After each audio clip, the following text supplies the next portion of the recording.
Welcome back to the Environmental Law Monitor. I'm Daniel Pope. And I'm Taylor Stuart. This podcast is brought to you by Bracewell LLP's Environment, Lands, and Resources Practice Group. And this podcast is a place for thoughtful conversations as we cover the latest developments in environmental law and policy, in addition to perennial topics like litigation, enforcement, and compliance assurance. We're glad you're spending some time with us today. So when it comes to new agency rules, whether we're talking about rules from EPA or from the Fish and Wildlife Service or from the Securities and Exchange Commission, any federal agency, really. One of the most common topics of conversation during a presidential election year is the Congressional Review Act, or CRA. It was enacted in 1996 and for a while was sort of a sleepy act. It allows Congress, though, to overturn rules, assuming a rule's opponent can muster enough support to render the rules ineffective. And technically, Congress can do this at any time, right? So when a federal agency finalizes a rule, it sends a copy of the rule to Congress for congressional review. Congress has a window to review the rule, and then it can pass a joint resolution of disapproval. If that resolution is then signed by the president, or if there are enough votes to override the presidential veto, then the rule is rendered ineffective. The CRA is always around, but I think practically speaking, one of the reasons that we talk about this during big election years is that the prospect of using the CRA to overturn major rules is probably minimal, right? For most of a president's term. The president is not going to sign a joint resolution of disapproval, even during a divided government, that overturns like some of his signature administrative policies and achievements, right? So he's not going to nullify the work of the agencies he oversees. Yeah, that's exactly right, Daniel. But because of the way that the CRA works, it takes on a special relevance in an election year. And to help us understand the dynamics around the CRA, we had our friends at the Policy Resolution Group, Joe Brazauskas and Liam Donovan, join us for a conversation about how the CRA works, what could happen in November of 2024, and of course, the implications of the upcoming election for environmental policy. So we hope you enjoy the conversation. So thanks for being with us, Joe, Liam. If you're like me, you are just getting blown up every day in your emails and other notifications as all manner of rules go final. We're recording this in the middle of April, and we are looking at just so many policies of this administration being finalized. And that's chiefly in the form of rules, but we're also expecting to see guidance. And one of the things that comes up in all of these news alerts around this time is the Congressional Review Act. So thanks for being here. Thanks for helping us understand what the real dynamics are around the Congressional Review Act and how it works and what the implications are for this administration's policies. Thank you both for being with us. Good to be here. Thanks a lot, Daniel. Joe, I have benefited so many conversations with you from just your deep understanding of the CRA and especially the look back period. And when I think about the look back period, I think of myself as sort of a novice in this area. You're the expert, you're the sage. I had that sort of Zach Galifianakis gif where he's like trying to do the math and all of the equations are in front of him. The look back period, the look back window is just really interesting. So tell us about a little bit about the CRA, but also about how the look back period works and why that's relevant for all these rules we're talking about right now. Sure. So, of course, the Congressional Review Act gives Congress the authority to disapprove of a regulation that has been promulgated by the executive branch. And as part of that law, Congress is required to have 60 days to review any of those rules. So particularly when you're headed into a presidential election year, the number of days that Congress is actually in session, which is part of that 60-day review period, tends to be truncated as towards the end of the year. So, of course, you have the entire House, which is up for re-election. You have a portion of the Senate that is up for re-election. So there are just not as many in-session days in the sort of latter half of the calendar year. And so what this means is that federal agencies are hastening their finalization of rules to try to prevent the ability for Congress to then be able to look back at any of those rules that are made in the future Congress. Essentially, if Congress doesn't have that 60-day period to review the rule, then the next Congress gets 60 days starting on January 15th of the next Congress. So what we are seeing is as I've said, federal agencies are rushing to get rules completed, to have them published in the Federal Register and reported to Congress. So even if, say, the election, and I think that's where the presidential election really comes into play, as well as the individual House and Senate elections, because we've got a Democratic administration currently, and Republicans were to establish a unified government with the president, the House, and the Senate, then any of those rules that fall within that look back period would be able to be reviewed by the Congress next year.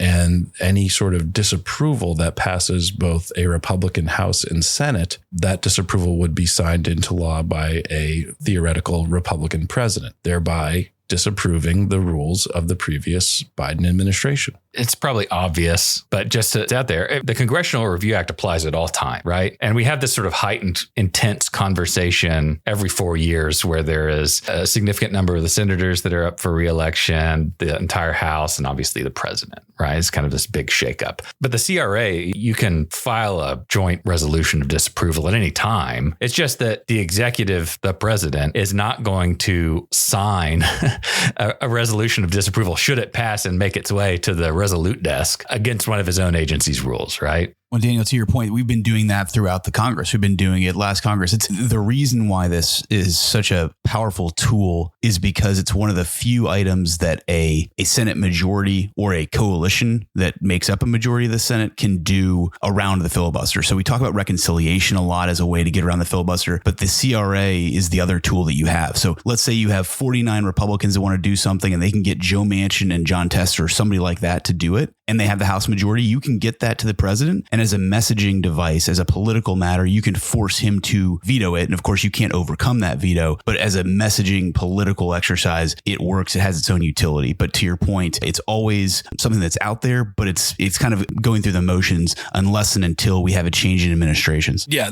that's exactly right, Liam. We've seen this Congress, a number of CRA motions brought both in the House and in the Senate, and a number of them have hit President Biden's desk and he's vetoed them. So, and there's at least 3 that I can think of that are kind of swirling right now with regards to there's talk of a CRA for the SEC climate disclosure rule. There's talk of a CRA on the EPA's PM 2.5 regulations. There's a recent heavy duty truck rule that is a possibility, the EPA tailpipe emissions. So these are all rules that are not within the look back period, but certainly Congress is considering taking action on the CRA, as Liam says, as a messaging device to put the pressure on President Biden, demonstrate that Congress disapproves of this rule, and make him take that effective step to veto those disapprovals. Are we able to talk back from the timing of the November 2024 election and think through what is a safe period by which an agency should be proposing or finalizing to try to stay out of the look back period? I feel like I've tried to do that math. I hear people talk about April and June being significant dates for many reasons, but I'm just thinking, like, is there a date by which we kind of know, all right, at that point, you're probably looking at being within the look back period and your rule is under threat? Yeah, thanks, Taylor. So we don't know exactly when that sort of 60-day look back period will start, but can generally say that sometime maybe around late May, definitely as we get into June, I think that's sort of more of the vulnerable period. And keep in mind that one of the requirements of the CRA, of course, is that the rule, in order to start the clock, that the rule has to be printed in the Federal Register and reported to Congress. So as a number of rules start to come out around this deadline period, there may be backlogs, for example, at the Federal Register. It takes time to get these rules printed. There may be issues with reporting the rule to Congress. So it's hard to say. Certainly agencies finalize rules. They publish them on their webpage, but the clock does not officially start until those effective steps are taken. And one thing I think is just important to note is We saw some EPA methane regulations come out earlier this year. They were released by the agency and they took many, many weeks. It was a 1,000-page document for them to actually be published in the Federal Register. Just to put a finer point on it, to Joe's point, there is uncertainty around the front end is in terms of when these things are formally promulgated, but also the back end insofar as we don't know which days Congress will add back or take away. If you look at the majority leader's website in the House, and that's the lowest common denominator here, because of course, Democrats could add back in the Senate. Schumer could add back days in the lame duck session to give extra days, but the House would not. If Democrats had a majority in the House, they could do the same thing. But Republicans are very aware of this look back matter. They're not going to do any favors in that regard. And so if you look at Steve Scalise's calendar as it exists right now, if you just count back 60 days, and again, there's reasons to think that'll change, but if you just count back from the last day they are scheduled to be here in December 19th, and I rather doubt they'll necessarily be here on December 19th, but if you start from there and work back, the 60th day is May 17th. And so that's why late May becomes your sort of threshold. Of course, that's there's some fluidity there, but that's why we are getting into pressure cooker territory. And to Joe's point, there really is kind of a bottleneck as in terms of all these agencies trying to do the same thing and get it to the register at the same time. It's going to be tough and things will spill into that window where there's exposure. And I think it's just really important to note because we're talking a little bit about, is the CRA just a messaging tool? Does it actually have the teeth that we think it was intended to have in terms of actually disapproving these rules? Well, I think one thing to note is that regardless of whether or not a rule is actually disapproved in a future Congress with a future Republican majority, I think what we are seeing is that the Biden administration and other administrations in a theoretical final year take the CRA very seriously. They want to ensure that their rules are completed before that look back period exists. So does that mean that they are willing to finish a rule potentially before it's actually completed? Does that mean that there may be certain vulnerabilities within a rule that may exist for litigation down the line? It's certainly possible. We've seen, of course, that there may be some EPA rules that related to power plants, which have been split in parts because they know they can get one theoretically done before the window, but the other one they can't. So there is a real impact of this look back window that the agencies and that the administration do take very seriously. To Joe's point, this was a tool that for about 20 years was really just seen as was passed in 96. It wasn't something that was seen as particularly, the teeth Joe talks about were sort of latent until the Trump administration came in. And that's the function of two things. Number one, it was seldom used before that. I think there was an OSHA ergonomics rule that the Bush administration overturned, but it wasn't, obviously that's not terribly sexy. It's not something that people think about or remember. And so it just sort of sat out there until you had a confluence of two things. Number one, a trifecta, a surprise trifecta in the form of the Republicans coming in January of 2017 and an Obama administration that was fully expecting to have 4 more years in power and weren't as methodical about taking care of the back door and making sure that everything was squared away before that window. So I think that's a lesson learned, and all of the scrambling and all of the sort of deliberation that Joe's talking about is a function and a lesson of 2017, where it went from this is something that was used one time in 20 years to something that was used 14 times in the first 100 days, 16 times in the administration. And so this is a Republican Party that is more apt to use its power in ways that previously weren't thought of that way. I think the Biden administration appreciates that and will prepare for it accordingly. I think that's a great point you made earlier too, Joe, about the tension between the CRA and the requirements of the Administrative Procedure Act. If you rush a rule, especially a big rule, and those are the kinds of rules that take a long time for agencies under the first term of an administration to prepare, to document, to respond to comments, to do regulatory impact analyses, and so on and so forth, right? There's a lot beyond just what's printed in the Federal Register that's still relevant for administrative litigation. If you don't have all of those ducks in a row, obviously that takes longer, and then you're coming closer to to that look back period beginning. And so I think that's really interesting. And one of the things I'll note is that just recently, Administrator Regan talked about how the CRA is secondary. His focus is on making sure that rules are defensible. And I think he was talking about some lessons learned after the Supreme Court's decision in Sackett versus EPA when he was making those remarks. And so we'll see how that works out as we get towards that period, because there are so many important initiatives coming out of EPA, so many controversial initiatives coming out of EPA, that I think the CRA, especially in view of what we're looking at in November, is really a relevant concern. So I'd love for us to talk a little bit about that. We've glossed over or spoken briefly just about how the CRA takes on special relevance in an election year, especially a presidential election year. Joe, I take your point that messaging is still significant, is an important part of what any particular politician can take back to their constituents and say, I'm on record as opposing X, Y, or Z. But it seems like we're shooting with live ammunition here when we get to an election year where we have so much up for that. So tell us about how that works and what developments are we seeing leading up to this November that are important for understanding what the CRA might look like this go round. Daniel, you're right. There are a lot of initiatives that the Biden administration wants to complete before the election and outside of this CRA window.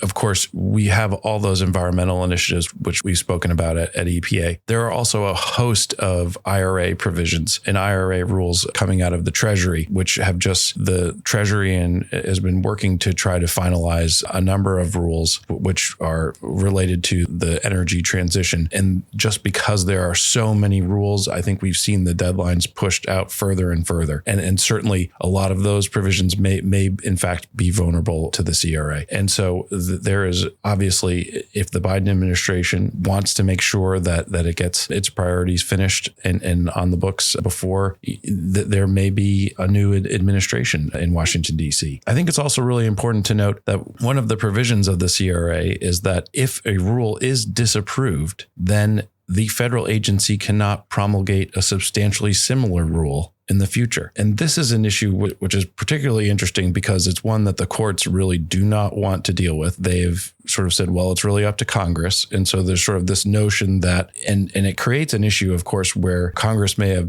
have passed a piece of legislation which instructs a federal agency to promulgate a regulation. And then Congress can disapprove that regulation. And then the federal agency is now in a situation where they say, well, Congress told us we need to write this rule. So how are we supposed to write it? And it's this sort of tension between, does the federal agency go back and try to rewrite that rule? And then is it up to Congress to then CRA that rule again if they feel that it is substantially similar? I think that's sort of how many people look at this. And then also that we have some very significant cases before the Supreme Court related to agency discretion in the Loper case, which will be decided in June. And that very well may also impact any rules that would theoretically be disapproved where there is a need to promulgate a substantially similar rule. There are a lot of interesting issues here. I think they are very real. And we will certainly see what rules make it into that window and become vulnerable to a potential future administrative action. I think Joe used a phrase that's important to take note of because it's a reminder, not only does this take on specific importance at a time of potential presidential transition in the sense that, of course, the entire regulatory regime hangs in the balance anytime you're talking about a presidential election. But specifically when it comes to CRA, you have to keep in mind the asymmetry at work. When you have one party that likes regulation, one party that doesn't particularly like regulation, it's a deregulatory mindset. And so that phrase that Joe used, substantially similar, is the key here because Republicans are happy to use this tool that will nuke these regs and prevent anything from going there in the future. Whereas Democrats are going to be fundamentally and temperamentally less inclined to use this tool if the shoe were ever on the other foot because they actually want to regulate. It's not I think that question of, okay, well, what happens in the wake of a CRA, what happens in the wake of disapproval is something that looms large in this and is a reason why it is much more of a threat if you have a potential Republican trifecta versus if you were ever looking at going the other way. It's not like, put it this way, when Biden came in with a trifecta, they didn't use the CRA. Think about that. They didn't use the CRA at all. Even though they hated all of the Trump administration stuff,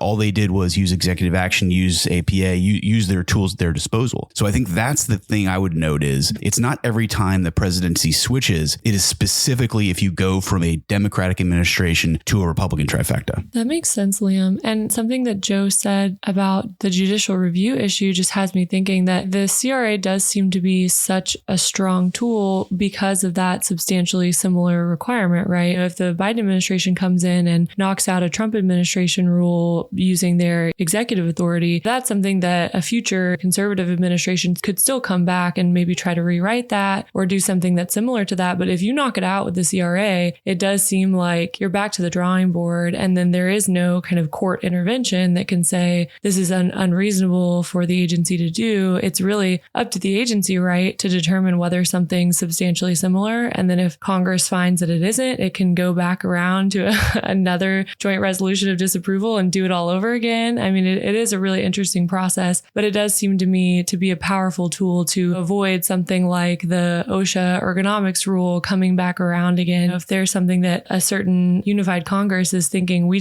don't want to see this ever again, the CRA strikes me as a very strong way to avoid having to see those regulations proposed again in the future. It's such a litigation attracting phrase, right? Substantially similar, is kind of up there with like reasonable person. That's right.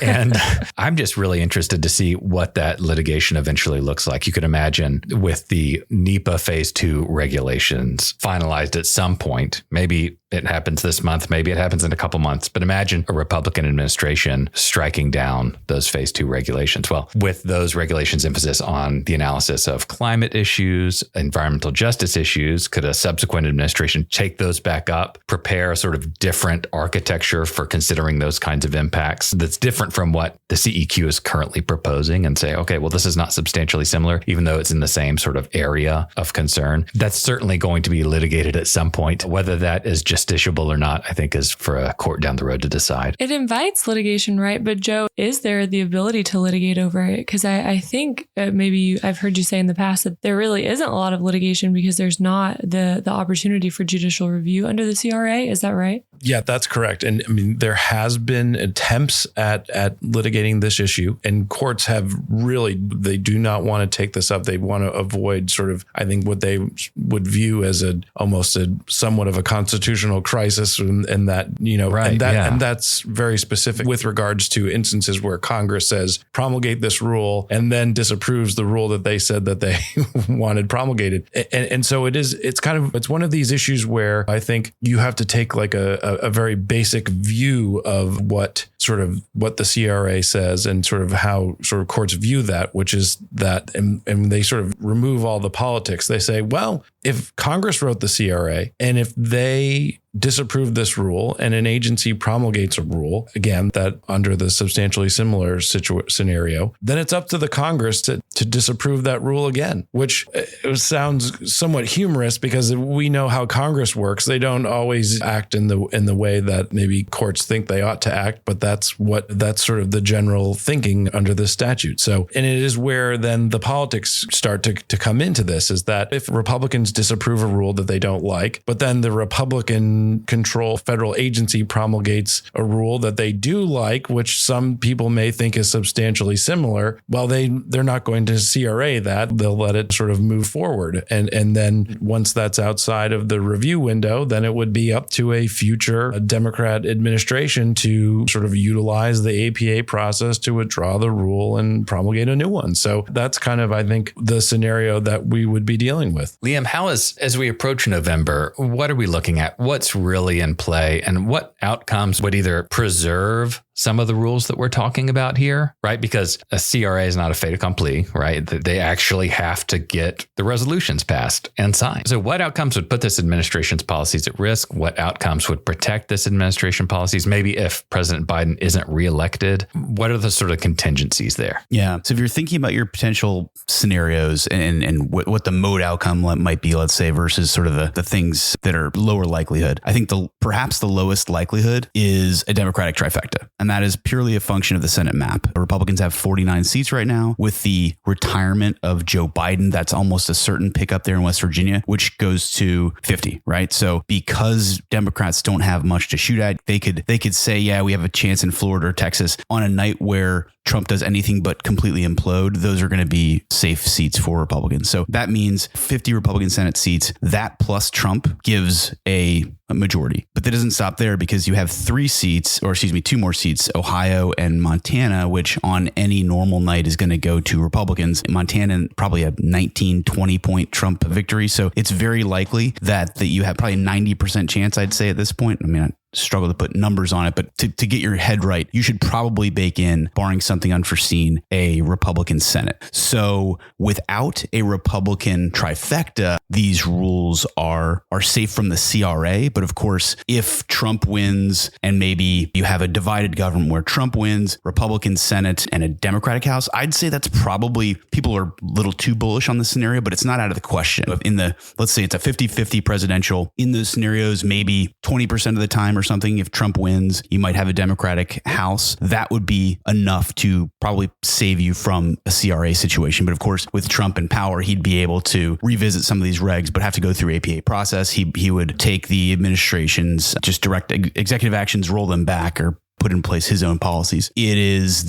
probably at this point, if you believe the polls and Trump's winning everywhere, he's leading in all the battlegrounds, that is suggestive of a Republican trifecta. That is the scenario we're talking about. That is where the CRA is live. And to your point about you can't take anything for granted, that's absolutely true. The CRAs, you'll have to sort of see what their subject matters are. But if you're thinking about what a theoretical Trump administration could do with Republican majorities, as a legislative matter, I think we've seen previously and we're seeing even today, Republicans can't agree on much. They can often agree on what to take away, what to strike down. So I do think the CRA becomes the most attractive tool in their toolkit, that plus reconciliation. And there's a lot of reasons why that's going to be important in a 2025 scenario with a Republican trifecta, or even without one, given the range of fiscal issues at play. But if you're thinking about the likely scenarios, I think there's probably maybe a 10% chance that Democrats have full control. Biden had a really good night and they somehow protect the Senate. But the more likely scenarios are either Republican full control, that's probably a third, maybe 40% of the time. And the balance is some form of a divided government where Biden wins, probably has a Republican Senate and a Democratic House. Hey, Liam, I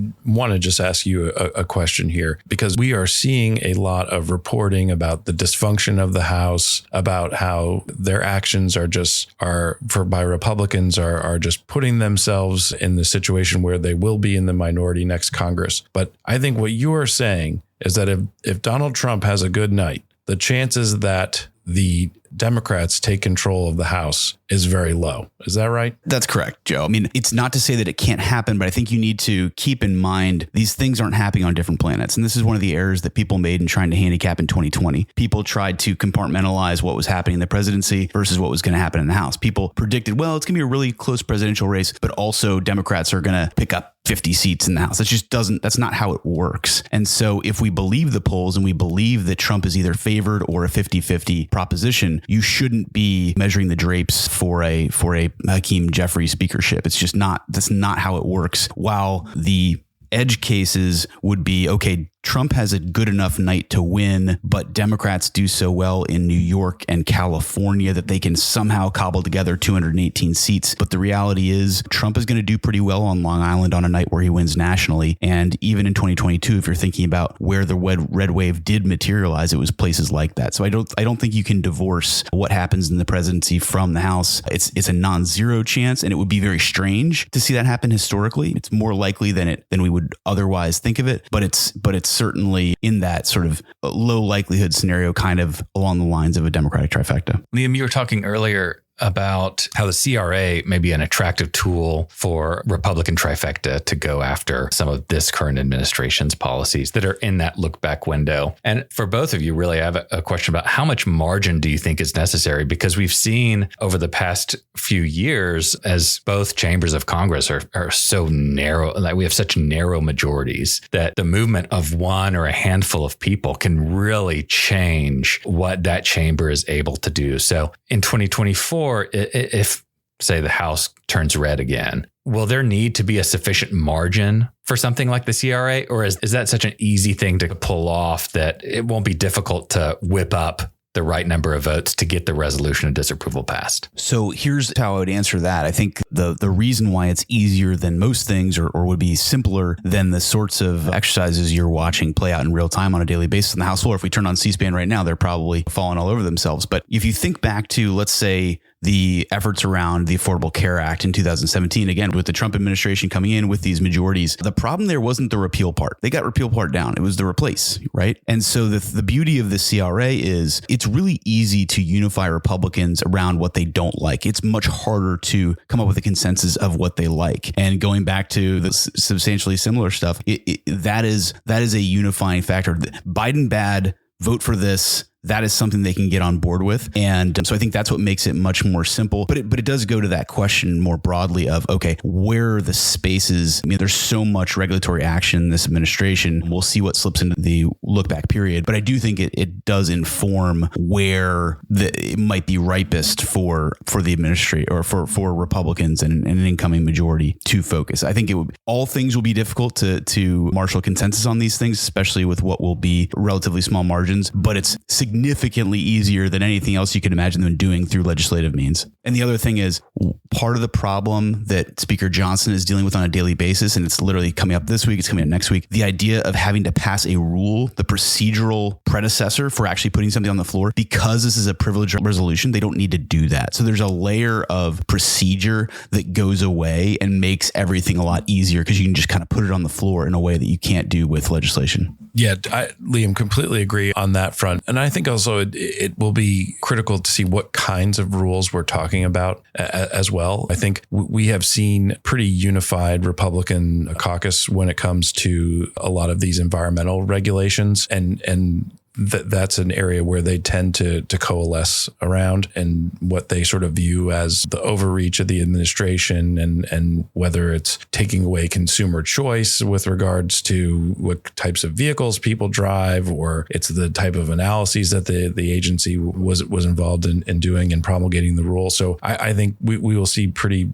well unified activity there. Maybe on some of these other regulations that we've been talking about related to potentially some of these tax credits, those might be more difficult to peel off. And there may be certain benefits that would accrue to someone's district or state that would make it difficult for them to sort of peel those back. And then again, I think we ought to play the Donald Trump card here a little bit, and that if he is supportive of signing some of these disapproval activities into law, the Republicans do not seem to buck his direction, and that's powerful. And so I think that will be another factor here. Yeah, I don't think I'd have to check this, but I don't think they failed a single one of the CRA. There were ones that were initiated that didn't get across the finish line. But I mean, as we said, I think there were 16 in 2017. So it was sort of target practice at that point. So I do think, to Joe's point, to the extent that it doesn't unify itself just by virtue of being a Biden rule and Republicans live in